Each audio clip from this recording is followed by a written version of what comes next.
क्या क्या कर सकते हो, तुम्हारे पास क्या क्या है, मैंने तुम्हें कहाँ कहाँ नहीं ढूंढा, पता नहीं कहाँ कहाँ से आ जाते हैं लोग। तुम वहां कब कब जाते हो, तुमने मुझे कॉल कब कब किया। तो देखिए, जितने भी सेंटेंसेस अभी मैंने यहाँ पे बोले, मैंने 3 टाइप के सेंटेंसेस बोले हैं, जिनमें मैंने एक ही सेंटेंस में एक वर्ड को 2 बार यूज किया है। जैसे पहले सेंटेंस में मैंने क्या को रिपीट किया, क्या क्या करते हो, राइट, क्या क्या जानते हो। सेकेंड सेंटेंस में बोला कि कहाँ कहाँ से आ जाते हैं, राइट, तो यहाँ पे मैंने कहाँ को रिपीट किया है 2 बार, राइट। एंड थर्ड जो सेंटेंस मैंने बोला है कि कब कब, तुम वहां कब कब जाते हो, तो यहाँ पे मैंने कब को रिपीट किया है, राइट। तो आप अच्छे से रियलाइज कर सकते हो कि हम डे टू डे लाइफ में ऐसे सेंटेंसेस काफी बोलते हैं जहां पे हम एक वर्ड को एक से ज्यादा बार बोलते हैं। तो आज आपको मैं बताने वाली हूँ कि अगर आप ऐसे सेंटेंसेस बोलते हो जहां पे एक ही वर्ड को आप 2 बार प्रोनाउंस करते हो, 2 बार बोलते हो, तो उनके लिए हम इंग्लिश में क्या वर्ड यूज करते हैं, सेंटेंस का स्ट्रक्चर क्या होता है, एंड क्या रूल हमें अप्लाई करना होता है वहां पे। तो आपको बस वीडियो के लास्ट तक बने रहना है। एंड आज आप बहुत इंपॉर्टेंट कॉन्सेप्ट सीख के जाने वाले हो, एक ऐसा कॉन्सेप्ट जो हम डे टू डे लाइफ में काफी यूज करते हैं। Hello everyone, I am Aarti, welcome again my YouTube channel Aarti English classes. अगर आप चैनल पे नए हैं, डू सब्सक्राइब माय चैनल। तो चलिए स्टार्ट करते हैं आज की video without wasting any time, let's begin.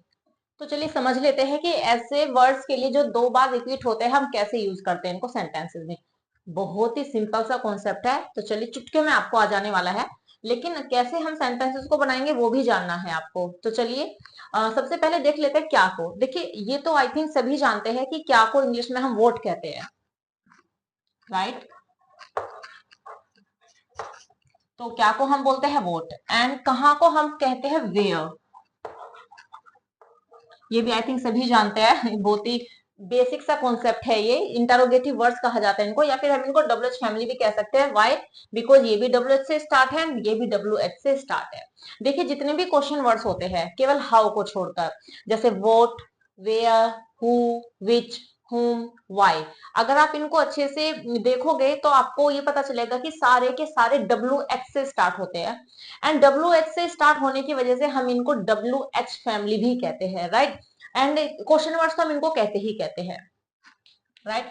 तो क्या को कहा जाता है वोट, एंड कहाँ को कहा जाता है वेयर। अब देखिए, अगर हमें इसी वर्ड को 2 बार रिपीट करना होता है क्या क्या, तो हमें इसमें कुछ भी नहीं करने से हमें ऑल को यूज कर देना, तो ये हो जाएगा वोट ऑल, राइट। इसी तरीके से अगर हमें कहाँ को 2 बार यूज करना है तो हम यूज करेंगे वेयर ऑल, राइट। वो सिंपल सा कॉन्सेप्ट है। बट कब के साथ ऐसा नहीं होने वाला, हाउ के साथ हम यूज करने वाले often, right. It is called often. बहुत से लर्नर मैंने देखा है वो इसे ऑफ्टन प्रोनाउंस करते हैं, राइट। ये ऑफ्टन नहीं होता, यहाँ पे टी साइलेंट होता है, तो हम इसको कहते हैं ऑफन। तो कब कब के लिए हम यूज करने वाले हाउ ऑफन। तो देखिए, क्या क्या के लिए हम यूज करेंगे वोट ऑल, एंड कहाँ कहाँ के लिए हम यूज करेंगे वेयर ऑल, एंड कब कब के लिए हम यूज करेंगे हाउ ऑफन, ठीक है। और सेंटेंसेस में हम इनको बना लेते हैं। चलिए देखिए, पहला सेंटेंस है तुम्हारे पास क्या क्या है।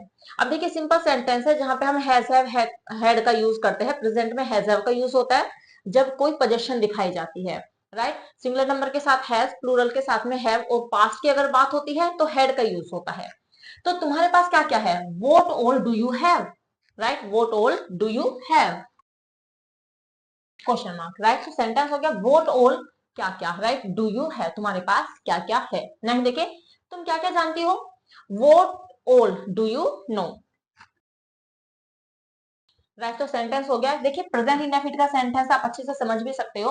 एंड प्रेजेंट इंडेफिनिट के सेंटेंस में आपको पता है हेल्पिंग ऑफ डू लगती है अकॉर्डिंग टू द सब्जेक्ट। तो यही रीजन है कि हमने वो टोल के बाद लगाया है डू, क्योंकि यू है हमारा सब्जेक्ट, तो उसके साथ हम डू लगाएंगे। एंड नो मीन्स जानना, vote all do you know. Next देखिए, नेक्स्ट है कहाँ कहाँ। एंड देखिए, कहाँ कहाँ के लिए मैंने आपको बता ही दिया कि हम वोट ऑल यूज करने वाले हैं। तो चलिए एग्जाम्पल से समझ लेते हैं। उसे कहाँ कहाँ जाना चाहिए। देखिए, चाहिए आया है तो आपको पता ही होगा कि जहां पे चाहिए आता है हम शुड का यूज करते हैं। बट ऐसा भी नहीं है, हम जहां पे चाहिए आता है वहां पे मस्ट का यूज भी कर सकते हैं, और टू का भी यूज कर सकते हैं, माइट का भी यूज कर सकते हैं। बट उनके केसेस थोड़ा अलग होते हैं, जब मैं मॉडल आपको बताऊंगी तब मैं आपको समझाऊंगी, राइट। बस अभी आप इतना जान लीजिए कि यहाँ पे हम शुड का यूज करेंगे, ओके। एंड ये भी आपको पता होगा कि जब हम इंटरोगेटिव सेंटेंसेस बनाते हैं तो जितने भी इंटरोगेटिव वर्ड होते हैं उनके बाद में हमें हेल्पिंग वर्ब यूज करनी होती है, मींस ऑक्सिलरी वर्ब हमें यूज करनी होती है। एंड इस वाले सेंटेंस में हमारे पास ऑक्सिलरी वर्ब है शुड, राइट। तो सेंटेंस हो जाएगा, तो सबसे पहले हम यही लेंगे कहाँ का, and after that should, as I told you according to the rule. ठीक है, तो where all should he go, where all should he go. And देखिए यहाँ पे जो ही है, जो सब्जेक्ट है हमारा, वह क्लियर नहीं है, जेंडर क्लियर नहीं है। तो आप यहाँ पे ही भी लगा सकते हो, शी भी लगा सकते हो, तो मैं यहाँ पे ही यूज करी हूँ, where all should he go, right. तो सेंटेंस हो गया where all should he go. देखिए यहाँ पे ये इंट्रोगेटिव वर्ड है एंड आफ्टर दैट हमने यूज किया है शुड को and subject and then verb. Hope समझ में आ गया होगा ये आपको। नेक्स्ट देखिए, नेक्स्ट है मैंने तुम्हें कहां कहां नहीं ढूंढा, राइट। मैंने तुम्हें कहां कहां नहीं ढूंढा, पास इंडेफिनिट का सेंटेंस है एंड पास चूंकि हमें हेल्पिंग वर्ब की रिक्वायरमेंट है इंट्रोगेटिव सेंटेंसेस में, तो हमें पता होना चाहिए कि कौन से टेंस में कौन सी हेल्पिंग वर्ब यूज होती है। पास इंडेफिनिट में यूज होती है डिड। तो चलिए सेंटेंस को बना लेते हैं। तो सबसे पहले हम कहां कहां को ही यूज करने वाले, where all did, right. Where all did I not look for you. अब देखिए ढूंढने के लिए हम सर्च भी यूज करते हैं एंड लुक फॉर भी यूज करते हैं, डिपेंड आपके ऊपर करता है। वैसे सर्च जो है एक ऑर्डिनरी सा वर्ड है, तो मैं तो आपको सजेस्ट करूंगी कि आप सर्च की बजाय लुक फॉर का यूज कीजिए ढूंढने के लिए, राइट। तो यहाँ पे हम यूज करने वाले हैं लुक फॉर। तो where all did I not look for you, right. या फिर इसको मैं ऐसे भी कह सकती हूँ, where all didn't I look for you. तो अगर मैं डिडंट लगाती हूँ मीन शॉर्ट फॉर्म यूज करती हूँ डिड नॉट की, तो डिडंट जो है वो इन वेयर ऑल के बाद ही आ जाएगा एंड सब्जेक्ट के बाद नोट नहीं आएगा। लेकिन अगर हम इसको अलग अलग यूज करते हैं तो सब्जेक्ट के बाद नोट जाएगा, ओके, राइट। तो सेंटेंस हो गया where all as per the demand of the interrogative sentences, हमने इंटरोगेटिव वर्ड के बाद में यूज की है हेल्पिंग वर्ब, राइट। तो where all did I not look for you, या फिर जैसे मैंने आपको अभी बताया था मैं इसको ऐसे भी लिख सकती हूँ, वेयर ऑल डिडंट आई। ठीक है, फिर मैं यहीं पे डिड नॉट यूज कर दूंगी स्टार्टिंग में ही, didn't I look for you. दोनों तरीके से यूज कर सकते हैं आप इसको, जैसे आपको अच्छा लगे वैसे यूज कर लीजिए। बस जो फॉर्मेशन है सेंटेंस की वो करेक्ट होनी चाहिए। होप समझ में आ गया होगा ये आपको। तो चलिए नेक्स्ट देख लेते हैं, कब कब। वह यहाँ कब कब आता है, प्रेजेंट इंडेफिनिट का सेंटेंस है एंड इंटरोगेटिव सेंटेंस है एंड आता है तो सब्जेक्ट है ही, और ही के साथ हम यूज करते हैं डज। तो ये सेंटेंस हो जाएगा how often does he come here, how often does he come here,